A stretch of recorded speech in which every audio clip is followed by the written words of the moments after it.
السؤال اللي لازم يطرحوه البرلمانيين في العوده تاع البرلمان، ولا يطرحوه للصحافه، ولا يطرحوه الصحافه. بذكر الصحافه، عباك من قبيل خوتي شفت قناه النهار واش تكلم على من بشرى ساره للجزائريين. اسبانيا راح تولي تمد الكوارط. يا طحاحنا، يا قلتوا لنا باللي لي زوروبيا يولوا يحرقوا الجزائر، والجزائر الجديده راح تطور والحرقه تولي ما كاش، وهنا ولات بشرى ساره.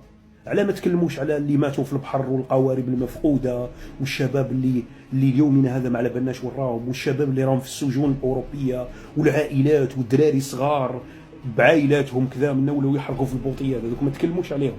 بشرى ساره للجزائريين في اسبانيا راهي تمد الكوار باش يروحوا خطونا، يعني قعدوا حدنا حدايا. يعني 2,380,000 ألف كيلومتر مربع ضيقتوها علينا باللي ولينا نهجروا لاسبانيا اللي مساحتها يعني تعادل مساحه ثمن راس. ضيقتوا علينا البلاد وليتوا تقولوا لنا بشرى ساره. والسؤال اللي حبيت نطرحوه، علاش هاد الصحافه المخنز هذو ما يطرحوا السؤال هذا؟ كيفاش تعين وزير؟ ما هي الانجازات تاعو؟ ماذا قدم؟ وش هي المعايير باش يتعين شخص كيما هذا وزير؟ اذا المشاكل تاع الولايه تاعو ما فراهمش، كيف اصبح وزير؟ كيف تمت ترقيته وزير؟